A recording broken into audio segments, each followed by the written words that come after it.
Bonjour, je suis ravi de vous retrouver sur KTO pour cette émission de rentrée, consacrée au thème de l'espace macédonien. Après notre traditionnel journal de l'orthodoxie, je reçois Goran Sekulovski, professeur à l'Institut de théologie orthodoxe Saint-Serge à Paris, qui publie L'échiquier macédonien, religion, politique et territoire aux éditions Cerf, avec lequel nous évoquerons les tiraillements et complexités de cet espace balkanique, ainsi que le rôle de l'Église orthodoxe dans le marquage identitaire de ce territoire où se dresse toujours sur un immense lac l'ancienne ville d'Ohrid, la Jérusalem des Balkans, fortifiée à la manière de Constantinople et où on officiait dans 365 églises orthodoxes. Notre vidéo en fin d'émission est un chant à la Mère de Dieu, dont on vient de célébrer la Dormition et la Nativité, un chant qui nous fait remonter des profondeurs de l'Orient par la voix de Sœur Catherine du monastère de l'Annonciation du diocèse orthodoxe d'Alep, qui attend toujours son métropolite Paul Yazigi, toujours en captivité depuis bien plus que 5 ans. Bonne rentrée à tous.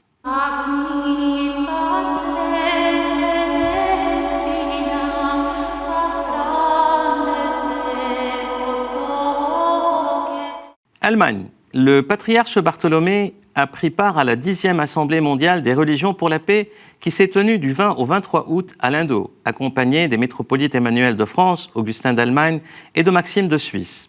Fanar, en Turquie, le nouveau président ukrainien Zelensky a rendu visite au patriarche Bartholomé lors de son voyage de travail à Istanbul les 7 et 8 août 2019. Russie, tenue du synode de l'Église orthodoxe russe, au célèbre monastère de Valam, dédié à la transfiguration du Seigneur du 8 au 11 juillet 2019. Athènes, tenue du Saint-Synode de l'Église orthodoxe de Grèce, du 26 au 28 août 2019, où il a été question de la reconnaissance de l'autocéphalie ukrainienne. Athènes toujours, renouant avec l'usage, interrompu par le Premier ministre Tsipras, le nouveau Premier ministre grec, Kyriakos Mitsotakis, a prêté serment sur l'Évangile devant l'archevêque d'Athènes, Hieronymos, et en présence du président et des officiels grecs. L'archevêque et le Premier ministre se sont entretenus de la coopération Église-État. États-Unis, Royaume-Uni, intronisation des archevêques des diocèses du patriarcat œcuménique aux États-Unis, Monseigneur Elpidophoros, et en Grande-Bretagne, Monseigneur Nikitas. En Géorgie, célébration du 56e anniversaire de la consécration épiscopale du patriarche Élie de Tbilissi, le 26 août dernier. États-Unis, le métropolite Elpidophoros d'Amérique a rendu visite au métropolite Joseph, titulaire de l'archidiocèse orthodoxe antiochien aux États-Unis et au Canada. À Chypre, visite du patriarche Théodore d'Alexandrie et célébration de son 15e anniversaire de son accession au trône patriarcal d'Alexandrie. Belgique, 50e anniversaire de la fondation de la métropole de Belgique, des Pays-Bas et du Luxembourg, du patriarcat œcuménique, depuis les métropolites Emilianos, puis par la suite Panteleimon et actuellement le métropolite Athénagoras. En Turquie, le gouvernement turc cherche à rassembler les reliques importantes du monastère Notre-Dame de Sumela, un des plus importants monastères d'Anatolie.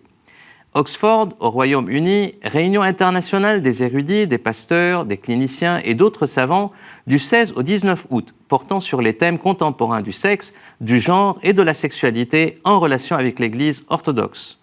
En France, ordination diaconale et presbytérale de Sébastien Jambou par le métropolite Emmanuel de France. Le nouveau prêtre officiera au skite russe de Notre-Dame de Kazan. Tradition, Grèce, la Fanouropita, le gâteau de Saint Phanurios, le saint qui aide à trouver les objets perdus. Selon la tradition, il a vécu pendant la période romaine et a refusé de renier sa foi chrétienne et a été torturé jusqu'à la mort. Son icône a été découverte à Rhodes et a fait connaître la vie du saint, vêtu en soldat romain, tenant une croix dans sa main, et les épisodes de sa vie et de sa mort autour de l'icône. Le patriarche Théodore d'Alexandrie, lors de sa présence à Chypre, a célébré l'office des vêpres de la fête du Saint et a béni la Fanouropita. Roumanie Sotiras est une application pour la promotion des valeurs chrétiennes, lancée avec la bénédiction de moines roumains et censée concurrencer Facebook. Publication aux éditions des Sirtes, Nicolas Veliromic, Lettres missionnaires, et Alexandre Schmemann, Les fondements de la culture russe. Et un excellent livre sur la cuisine des monastères orthodoxes à lire certainement et à déguster. Les recettes du monastère du frère Jean aux éditions Art Sacré. Et tout de suite, le grand entretien.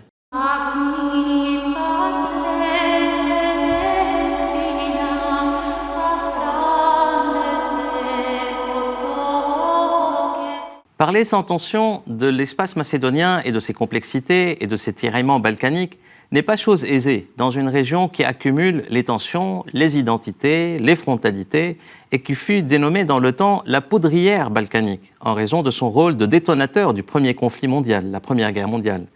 Goran Sekulovski, professeur à l'Institut de théologie orthodoxe Saint-Serge et spécialiste des relations entre ecclésiologie et politique dans les Balkans, a réussi à le faire d'une manière dépassionnée, apaisée et académique en publiant L'échiquier macédonien, religion, politique, territoire aux éditions Serves.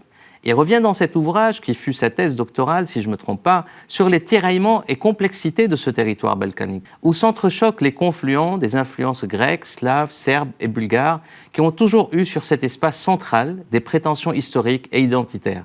Qu'est-ce que être macédonien aujourd'hui? Quel rapport complexe s'établit sur ce territoire entre la religion, la politique, l'identité et le territoire?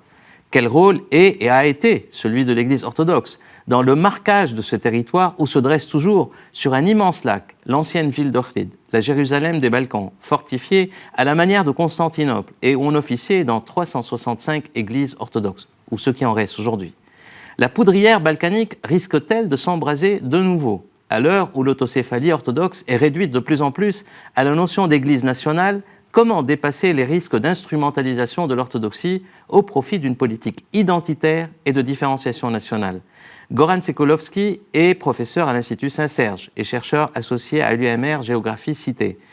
Il est titulaire d'une thèse d'université Paris 1 Panthéon-Sorbonne. Il a mené également un projet de recherche postdoctorale à l'Université de Genève ensuite. Il est par ailleurs chargé d'enseignement à l'Institut catholique de Paris, à l'Institut national des langues et civilisations orientales, le Centre Sèvres.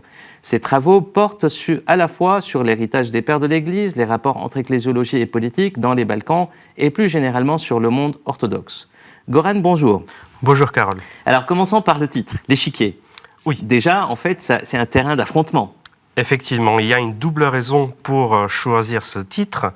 Premièrement, justement pour montrer ces stratégies, conflictualité, l'impact du pouvoir et des puissances dans les Balkans. Et deuxièmement, j'étais trop inspiré par les entretiens que je menais sur place. Et je menais un entretien avec une femme qui était presque centenaire à l'époque et qui, elle n'a même pas bougé d'un millimètre de sa maison à Strumitsa, en Macédoine. Or, elle a changé 6 États, sans bouger donc de sa maison. C'est pour montrer que les stratégies changent, les pouvoirs changent, les États changent, mais les positionnements de peuple qui est attaché à une religion est permanent. À une religion, à un territoire. Alors, territoire, comment on peut contextualiser un peu, très rapidement, la Macédoine? On viendra sur le rôle de l'Église orthodoxe. Mais la Macédoine, c'est en même temps, à la fois aujourd'hui un État, après l'accord avec la Grèce, en fait, qui s'appelle la Macédoine du Nord, si je ne me trompe pas. Et puis aussi, c'est un territoire où il y a beaucoup de tensions d'identité. Alors comment on peut... Il y a plusieurs aussi confluents, des influences à la fois du Sud et du Nord, entre les Slaves, les Grecs, les Bulgares, les Serbes. Alors comment on peut définir un peu, très rapidement, ce territoire? Donc ce territoire qui a un contour mal défini, ce qui a été remarqué par les géographes, les politiciens et les historiens. Aujourd'hui, pour simplifier, on peut dire que la Macédoine couvre ce que représente aujourd'hui la République de Macédoine, ensuite la région Macédoine qui se trouve en Grèce du Nord, puis la région autour de la ville de Blagoevgrad en Bulgarie de l'Ouest, et il y a une petite portion de territoire qui se trouve dans l'Albanie autour de Malaprespa. Donc ça, c'est ce qu'on appelle la Macédoine, même si, il faut le préciser, c'est la Grande Macédoine. C'est la Grande Macédoine. Ça n'a jamais existé comme une entité politique dans l'histoire. C'est au 19e siècle que cette idée est née d'une Grande Macédoine, d'une Macédoine géographique. Et ceci explique, donc cette Macédoine est qualifiée non tant par une unité géographique, ni par une entité politique, mais plutôt elle est caractérisée plutôt par la mixité de la population, par le tissu ethnique de la population qui vit là-bas. Qui a une grande diversité. Qui a une grande diversité. Donc aujourd'hui, il y a la majorité de ce qu'on appelle les Macédoniens slaves, mais dans l'histoire, ici, il y avait des Grecs, des Serbes, des Bulgares, et là, lorsqu'on parle des Slaves, c'est les Slaves du Sud, c'est pas les Slaves du Nord. Effectivement, les Slaves du Sud, c'est un pays dans le sud des Balkans, les Slaves du Sud, qui ont essayé de créer une identité au fil des siècles. Et aujourd'hui, on sent, en lisant votre ouvrage, qui est très intéressant, très documenté, il y a beaucoup de bibliographies aussi, on sent qu'il y a aussi des tensions de récit national. Alors certains, en fait, parlent d'un récit beaucoup plus ancien qui remonte à l'Antiquité, en essayant par exemple de rattacher un peu à Justinien, qui, on dirait, qui est originaire d'une ville à côté de Skopje, c'est ça? Voilà l'idée, même si l'histoire dit que c'est plutôt la ville de Tsaričingrad qui est aujourd'hui en Serbie, pas loin de Skopje d'ailleurs. C'est ça, c'est ça. Et aussi, donc, comment cette question de récit national se pose aujourd'hui? Donc la question du récit national, c'est une question fondamentale. On parle en fait que c'est très important le récit national, mais il faut que ça soit pacifié et non pas antagonisé. Bien sûr, le récit national, il ne faut pas l'idéaliser, il ne faut pas être obsessionné de prouver une sorte de continuité avec l'Antiquité de l'Antiquité à aujourd'hui. C'est ce qui était le cas notamment à partir des années 90, suite au conflit autour du nom avec la Grèce. La Macédoine a essayé de montrer que son identité remonte beaucoup plus loin dans l'Antiquité, à l'époque de l'Empire d'Alexandre le Grand. Or, toute la période après la création de cet État fédéral en 1945, le récit principal était qu'il s'agit d'une ethnogénèse slave, que l'origine remonte à l'époque de Saint-Cyril et Méthode, et surtout leurs disciples Clément et Naoum, donc au IXe siècle. Et deux saints locaux. Voilà, c'est ça, les saints locaux, à Ohrid. Et au fur et à mesure, on a changé cette perspective en disant que voilà, ce qui compte plus, c'est pas cette composante slave, mais il y avait toujours, depuis toujours ici, des héritiers de la Macédoine antique. Donc on a ce conflit entre deux récits qui a comme effet notamment, si vous voulez, ces récits ne s'adressaient pas uniquement à l'élite politique ou scientifique, mais au peuple. Ouais. Ils ont essayé d'imposer au peuple une toponymie, une statuaire et un paysage monumental qui a complètement changé. Si vous allez aujourd'hui à Skopje et si vous comparez les cartes postales des années 90, si je me souviens à l'époque, donc vous voyez un changement radical avec une composante. Moi, j'étais à Skopje à plusieurs reprises et à Ohrid surtout à plusieurs reprises, mais dans le cadre d'un travail professionnel.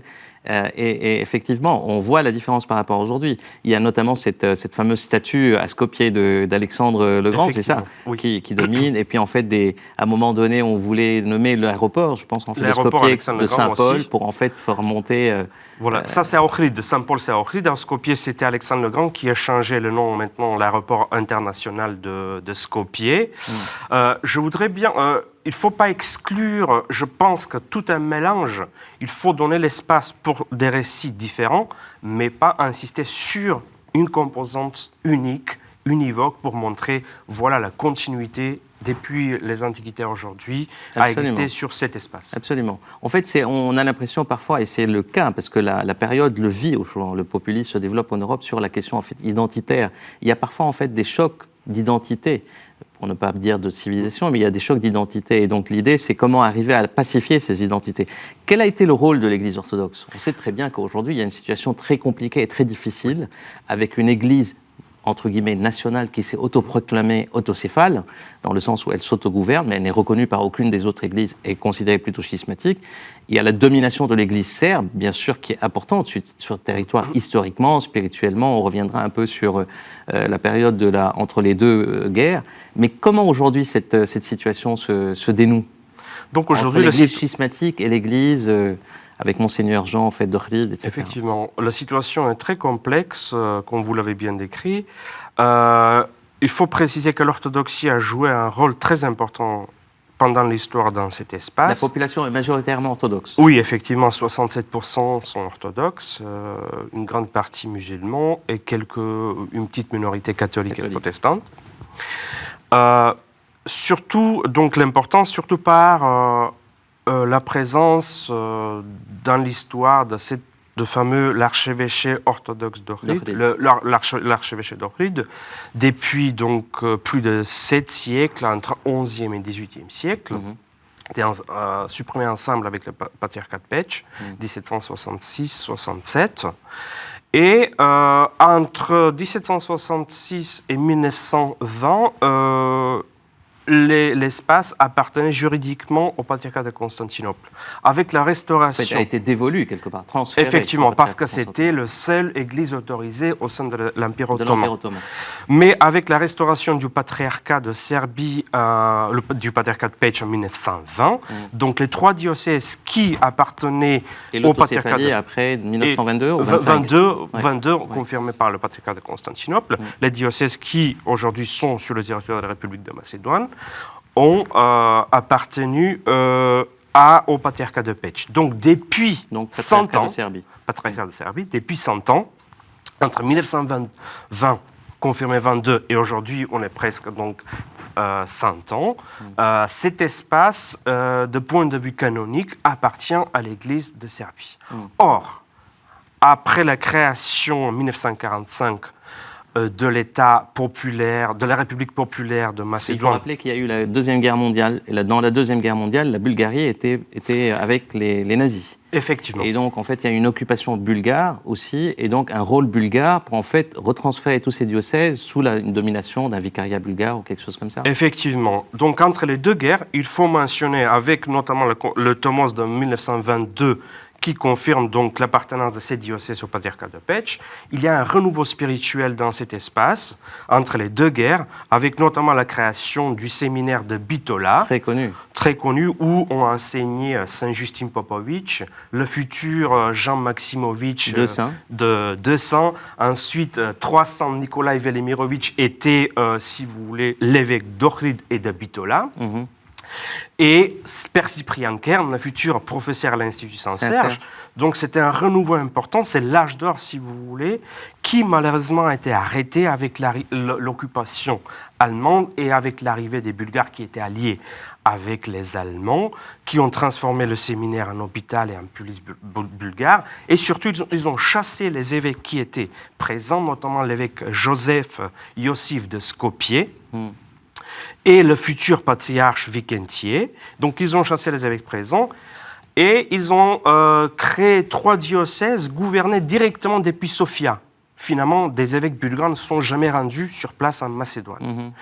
Cette situation a duré jusqu'à la libération 1944, où on a en 1945 donc la création de cet État populaire, de cette République populaire. Il faut mentionner le rôle de ce qu'on appelle les partisans, en fait les partisans qui ont été communistes en grande partie, étaient communistes, mais en alliance avec des prêtres. Avec des prêtres donc sur place, orthodoxes, et suite donc à cette constitution de République socialiste, populaire socialiste, ils ont commencé à revendiquer la création d'un État national. À l'image de ce qui existait ailleurs dans l'orthodoxie, comme il disait. Et on se trouve dans une situation paradoxale où les communistes partout ailleurs vont persécuter l'Église orthodoxe, Russie, Roumanie, Albanie, etc. Sauf dans cet espace, en Macédoine, ils vont favoriser la création d'une Église nationale afin d'affaiblir la force de l'Église serbe, qui, évidemment, s'opposait idéologiquement au communisme. Bien sûr. Donc, on a une situation où on a des premières assemblées ecclésiastico-populaires 1945, qui aboutit avec une deuxième assemblée en 1958, avec une autonomie imposée en quelque sorte, parce que le pouvoir forçait la question. Donc, finalement, l'Église de Serbie a décidé d'octroyer une autonomie aux 3 diocèses de l'Église de Macédoine qui se voulait un continuataire de l'archevêché ancien d'Ohrid. Même si c'est anachronique, etc., l'archevêché d'Ohrid n'a jamais été une église nationale. Donc l'Église serbe décide donc d'ordonner d'évêques, parce qu'imaginez une question qui est fondamentale pour moi, de point de vue ecclésiologique, il n'y a pas eu un seul évêque entre 1948 et 1958 dans cet espace. On se demande comment est-ce qu'ils ont célébré la liturgie. Donc il y a le risque, évidemment pour nous tous, l'Église est épiscopale. Donc c'est l'évêque qui préside l'assemblée liturgique, il est le proestos de l'assemblée. Or, dans cette situation, à mon avis aussi, l'Église serbe, pour des raisons pédagogiques, décide de mettre fin à cette rupture de communion et fait un appel aux évêques, en fait. Et fait l'appel aux évêques. Et le seul qui répond, c'est Monseigneur Jean d'Offry. Ça, c'est plus tard. Donc, on est dans les, on est là, on est en 1958, mais il faut savoir que le patriarche à cette époque-là se signait patriarche de Serbie et de Macédoine. Donc, il y avait cette idée de possibilité, au bout de compte, d'arriver à une situation régulière. Mais en 1967, ils voulaient à tout prix, l'Église de Macédoine, arriver à une autocéphalie. Donc, ils ont proclamé de manière unilatérale une autocéphalie. Et donc, on est maintenant plus de 50 ans dans une situation de schisme. Et donc aujourd'hui, en fait, les conditions, je dirais, de cette glaciation et de l'émergence, on a vu comment en fait les communistes ont instrumentalisé aussi l'émergence de cette Église et comment elle s'est autoproclamée autocéphale. Mais aujourd'hui, les conditions doivent être pacifiées. Je veux dire, Est-ce qu'aujourd'hui, il y a des négociations avec Monseigneur Jean qui a été pas mal persécuté et qui dépend en fait de l'Église serbe aujourd'hui. Est-ce qu'aujourd'hui, il y a des perspectives de régler cette question-là d'une manière pacifiée et non plus sur les bases, je dirais, des accumulations de l'histoire? Oui, aujourd'hui, la situation elle est encore complexe, malheureusement. Donc, les négociations avec l'Église serbe, notamment, ont été réengagées dans les années 90, qui ont abouti avec la création, justement, avec l'accord d'Ohrid de 2002, où l'idée, c'était que l'Église de Macédoine arrive dans une situation canonique. Parce que on se trouve dans une situation de schisme. Il y a un seul évêque, Monseigneur Jean, qui a été persécuté, qui accepte l'accord d'Ohrid. Voilà, il était persécuté avec des accusations, détournement de fonds, d'incitation religieuse, etc. Il a été pas mal soutenu par l'Union européenne, par pas mal d'autres orthodoxes au niveau international. Amnesty International, etc. Il était même proclamé comme prisonnier d'opinion. Donc, il est désormais en liberté, ce qui était la condition sine qua non pour que des négociations de nouveau sur le statut de cette Église de Macédoine recommencent.